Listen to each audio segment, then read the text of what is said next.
నమ్మకం అమ్మ లాంటిది. మా మీద మీ నమ్మకం మిమ్మల్ని తప్పకుండా అమ్మని చేస్తుంది.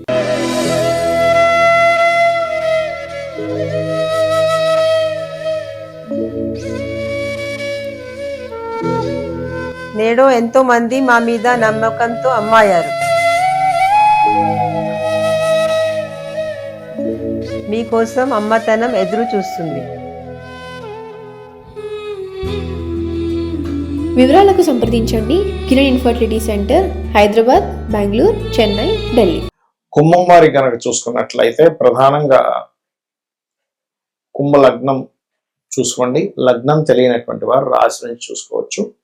అయితే మీకు వేటి మూలంగా పూర్వజన్మ కర్మ యాక్టివ్ అవ్వడం వల్ల అనవసరమైన శత్రుత్వాలు ఏర్పడతాయి.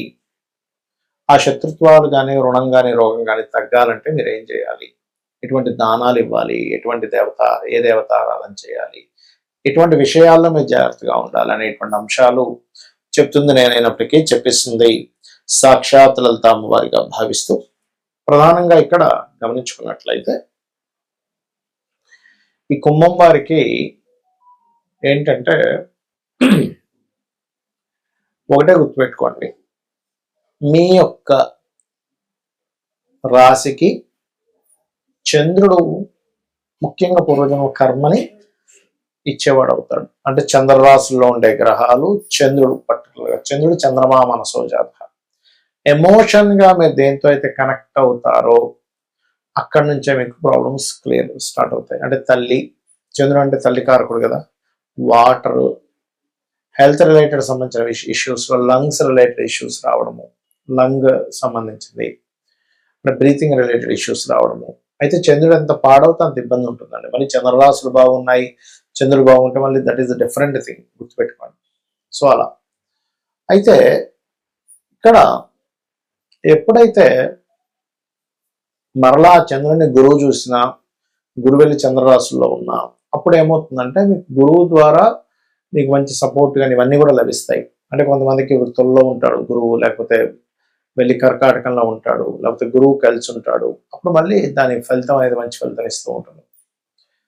బికాజ్ ఆఫ్ ఇక్కడ దీనివల్ల ఇంకొకటి ఏంటంటే ఎట్టి పరిస్థితుల్లో మీకు చంద్రుడికి కుజుడి దృష్టి ఉండకూడదు. కుజుడి దృష్టి కనుక ఉంది అంటే మరింత ఎక్కువగా గొడవలు జరుగుతూ ఉంటాయి. ఇది తల్లిగారితో అని, తల్లి తరపు బంధువర్గంతో అని, అక్కలతోని, లేదా ఒక ప్రయాణం మూలంగా, ప్రయాణాల్లో చేసే కొన్ని తప్పిదాల మూలంగా జరుగుతుంటాయి. మీరు దీనికి ఏం చేయాలి, సింపుల్గా ఏం లేదు, బియ్యము దానంగా ఇవ్వండి. అలాగే చంద్ర రాశుల్లో ఏ గ్రహం ఉంది, చంద్రుడిని ఏ గ్రహం చూస్తుంది, ఆ గ్రహానికి సంబంధించిన దానాలు ఇవ్వండి, ఖచ్చితంగా బాగుంటుంది. రాజరాజేశ్వరి అమ్మవారి యొక్క ఆరాధన, విష్ణు సహస్రనామాలు, దక్షిణామూర్తి యొక్క ఆరాధన ఇవి ఎక్కువగా చేయండి. అన్ని విధాలా మీకు బాగుంటుంది. అయితే ఇక్కడ ఏంటంటే ఒక్కొక్క లగ్నానికి కొన్నిసార్లు 6th హౌస్ అయితే, కొన్నిసార్లు 11th హౌస్, కొన్నిసార్లు 2 హౌసెస్ అని చెప్పాను. ఇక్కడ 6వ అధిపతి అయితే డైరెక్ట్ గా మనం లగ్నం నుంచి లెక్క పెట్టుకుని 6వ స్థానం ఎవరో దానికి దానం ఇచ్చేస్తాము. 11వ స్థానం అయితే 11వ అధిపతి ఎవరో దానాన్ని ఇస్తాము. అయితే ఇక్కడ మెయిన్ పాయింట్ ఏంటంటే ఇది లగ్నం నుంచే చూసుకోండి. లగ్నము తెలియదు అనుకునేటువంటి వారు రాశి జోలికి వెళ్ళొచ్చు, అందులో ఎటువంటి సందేహం లేదు. అయితే ఇక్కడ ఇప్పుడు ఒక్కొక్క గ్రహం వల్ల కూడా ఒక్కో రకంగా వస్తూ ఉంటుంది. ఇప్పుడు రవి ఉండి పాడయ్యారు అనుకోండి, తండ్రి మూలంగానే రుణము, తండ్రి మూలంగానే అప్పులు. అదే రవి ఉండి బాగున్నాడు, ఎగ్జాల్టెడ్ హౌస్ అయింది అది. అంటే ఉదాహరణకి ఎలా అంటే ఇప్పుడు వృశ్చిక లగ్నం అయింది అనుకోండి, వృశ్చిక లగ్నానికి 6th హౌస్ లో రవి ఎగ్జాల్టెడ్, పాడవలేదు, అప్పుడేమవుతుంది, ఆయన వల్లనే మీకు బాగుంటుంది కూడా లైఫ్. ఆయన సపోర్ట్ వల్లే బాగుంటుంది. ఇక్కడ ఎంతసేపు రుణము అంటే మనం రుణపడి ఉన్నామా, మనకు రుణపడి ఉన్నారా ఈజ్ మోస్ట్ ఇంపార్టెంట్ థింగ్. ఇలా ఎప్పుడైతే మనకు రుణపడి ఉన్నారు అనేటువంటిది ఎగ్జాల్టెడ్ ప్లానెట్స్ వల్ల వస్తాయి. ఎప్పుడైతే ఇప్పుడు ఎగ్జాంపుల్ అదే శని ఉన్నాడు అనుకోండి, వృశ్చిక లగ్నానికి 6లో శని ఉన్నాడు అనుకోండి, పని వాళ్ళు అంటే వీళ్ళ కింద వర్క్ చేసేటువంటి వర్కర్స్ వల్ల వీళ్ళు ఎక్కువ స్ట్రెస్ అవుతూ ఉంటారు. వాళ్ళ వల్ల ఇలా అవ్వడం, డిస్టర్బెన్సెస్ అవ్వడం, ఇవన్నీ కూడా జరుగుతూ ఉంటాయి అట్లా. అయితే ఇక్కడ ఏంటంటే మెయిన్ గా గమనించవలసినటువంటిది, ఇక్కడ ఎప్పుడైతే మీకు రవి ఉండి పాడయ్యాడు అప్పుడు గోధుమలు దానంగా ఇవ్వండి. కేజీంబావు గోధుమలు, రెడ్ కలర్ క్లాత్. ఫస్ట్ అయితే 7 వీక్స్ ఇవ్వండి. వీలైనంత మటుకు సూర్య ఆలయాలకు వెళ్ళండి. తండ్రి యొక్క బ్లెస్సింగ్స్ తీసుకోండి, ఎందుకంటే వాళ్ళతోనే గొడవలు కూడా ఉంటాయి. వాళ్ళతోనే వాళ్ళ మూలంగానే లేదా వాళ్ళ బంధువర్గం మూలంగానే వస్తూ ఉంటారు. అయితే బంధువర్గం మూలంగా రావాలంటే ఎక్కువగా బుధుడు పాడవాలి 6వ స్థానంలో. 6లో కానీ 11లో కానీ బుధుడు పాడైతే అది 11వ స్థానం కూడా పాప అయితే, శుభుడైతే కాదు, పాపై పాడైతే గనక ఖచ్చితంగా బంధువర్గాలు అప్పుల వల్లే వస్తూ ఉంటాయి. అప్పుడు ఏంటి, పెసలు ఇవ్వండి.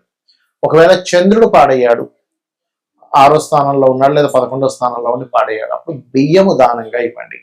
ప్లస్ గోవులకి కాస్త మీరు ముల్లంగి తినిపించండి, ఖచ్చితంగా బాగుంటుంది. అలా కాకుండా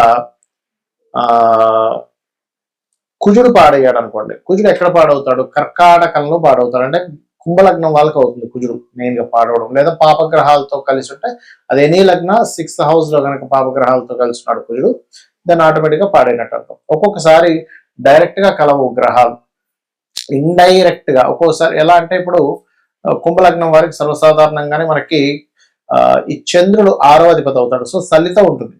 కానీ సమ్ టైమ్స్ ఆ చంద్రుడు చూడడానికి బాగానే ఉన్నాడు కదా అనిపిస్తుంది, కానీ దృష్టి కూడా ఉంటుంది. అంటే ఇక్కడ మనం కన్సిడర్ చేయాల్సింది ఏంటంటే దృష్టి ఎలా ఉంది, దాని మీద గోచారం యొక్క గ్రహాల యొక్క స్థితి ఎలా ఉంది ఈజ్ మోస్ట్ ఇంపార్టెంట్, గుర్తుపెట్టుకోండి. ఈ రకంగా చూసుకోవాలి. అదేవిధంగా మరొక విషయం ఏంటంటే ఇక్కడ గమనించినట్లయితే ఈ చంద్రుడు మరియు అదేవిధంగా ఏదైతే బుధుడు ఉంటాడో, చంద్రుడు ఉన్నాడో, ఇందాక చెప్పినట్టుగా బంధువర్గం వారు అండ్ అట్లాగే పెసలు దానంగా ఇవ్వడం, బియ్యం దానంగా ఇవ్వడం చేయాలి. ఒకవేళ సమ్ టైమ్స్ గురువు ఉంటాడు పాడైపోయి, అది కూడా ఇప్పుడు మకర రాశిలో గురువు అనుకోండి నీచపడ్డాడు, లేదా గురువు గురుచండాల యోగంలో లేదా పాపగ్రహాలతో ఉన్నాడు, అప్పుడు గురువు పాడయ్యాడు అర్థం. అప్పుడు ఏం చేయాలి అంటే సింపుల్ గా ఏం లేదు. ఇక్కడ మీరు ఏంటంటే ఇలా ఉన్నప్పుడు శనగలు దానంగా ఇవ్వడం, దత్తాత్రేయుడు యొక్క ఆరాధన చేయడం, గోవులకి అరటికాయలు తినిపించడం చేస్తూ ఉన్నాయి. అదేవిధంగా శుక్రుడు అనుకోండి, స్త్రీల ద్వారా వస్తూ ఉంటుంది ఎక్కువగా ఇబ్బంది, శత్రుత్వాలు కానీ సుఖ వ్యాధులు రావడం జరుగుతూ ఉంటుంది. అలాంటప్పుడు బొబ్బర్లు దానంగా ఇవ్వండి. సమ్ టైమ్స్ శని వల్ల వచ్చినప్పుడు మాత్రం ఇది ఎక్కువగా రోగం మీద ఎఫెక్ట్ చూపిస్తుంటుంది. హెల్త్ బాగోలేదు, హెల్త్ వల్ల ఇబ్బంది పడ్డాము, హెల్త్ వల్ల ఎక్కువ స్ట్రెస్ అవుతున్నాము, ఇటువంటివన్నీ కూడా మీరు చూస్తూ ఉంటారు. ఇక రాహు గనకైతే కనబడదు, రీజన్ తెలియదు, రీజన్ అర్థం కాదు, కాబట్టి అట్లా ఉంటుంది. అండ్ అలాగే మరొక విషయం ఏంటంటే ఇక్కడ గమనించినట్లయితే కేతు గనకైతే కూడా, రాహుకేతులు ఇద్దరు కూడా అంటే సస్పీషియస్ గా ఎవరు చేస్తున్నారో అర్థం కాదు, శత్రుత్వం అట్లా ఏర్పడుతుంది. అలాంటప్పుడు మీరు రావి చెట్టు చుట్టూ ప్రదక్షిణాలు చేసుకోవడము, రాహుకేతువుల దగ్గర దీపారాధన చేయడము. ఒకవేళ కేతు ద్వారానే మీకు ఇబ్బంది వస్తుంది అన్నప్పుడు పర్టికులర్ గా గణపతి ఆలయాలకు వెళ్ళడము, ముఖ్యంగా మనకి కాణిపాకం ఉంది, కాణిపాకం వెళ్ళడం, ఇటువంటివి చేస్తూ ఉండాలి. ఈ రకంగా గనక మీరు చేస్తున్నట్లయితే ఖచ్చితంగా ఈ శత్రు బాధల నుంచి తప్పించుకోగలుగుతారు. బికాజ్ ఆఫ్ మనకేంటంటే మన చుట్టూనే శత్రువులు వస్తారంటే ఎలాగ తండ్రి, తల్లి, బంధువర్గం రూపంలో, ఫ్రెండ్స్ రూపంలో, కొలిక్ రూపంలో మనం వాళ్ళకి రుణపడి ఉన్నాం, వాళ్ళతో మనం పూర్వజన్మలో శత్రుత్వాలు పెట్టుకున్నాం, ఆ శత్రుత్వం తీర్చుకోవడానికి వచ్చారు. దీన్ని మనం గొడవ పెట్టుకోకూడదు, దాన్ని అర్థం చేసుకొని వీలైనంత మట్టుకు చర్చలతో తగ్గించేసుకోవాలి. అప్పుడే ఈ రెమెడీ చేసుకోవడం ద్వారా మీకు ఈ ప్రాబ్లమ్స్ అనేటువంటివన్నీ కూడా క్లియర్ అవ్వడం జరుగుతుంది, గుర్తుపెట్టుకోండి. సమ్ టైమ్స్ కొంతమందికి దానం ఇవ్వలేని పక్షంలో గోవుకి తినిపించవచ్చు, అయితే నువ్వులు మాత్రం తినిపించొద్దు, నువ్వుల ప్లేస్ లో బెల్లము తినిపించవచ్చు. కొన్నిసార్లు తల్లిదండ్రులు ఇవ్వచ్చు ఈ దానాలు పిల్లల విషయంలో, అంటే పిల్లలకి హెల్త్ ఇష్యూ బాగాలేదు, తల్లిదండ్రులు ఇవ్వచ్చు, పిల్లలకి శత్రుత్వాలు పెరుగుతున్నాయి, తల్లిదండ్రులు ఇవ్వచ్చు. బట్ ఇక్కడ ఏంటంటే దీనికి మంత్రం కూడా ఉంటుంది, ఓం కర్పూర వీటి కామోద సమాకర్ష దిగంతరాయ నమః అని చేసుకోండి. అదేవిధంగా తూర్పు వైపు, ఇంట్లో లైట్ గ్రీన్ కలర్ తూర్పు వైపు వేసి అక్కడ రాముడి యొక్క పట్టాభిషేకం బొమ్మ గనక పెట్టినట్లయితే ఖచ్చితంగా మీకు ఈ శత్రు సంబంధించిన విషయాలని కూడా తగ్గుతాయి. శ్రీమాత్రే నమః.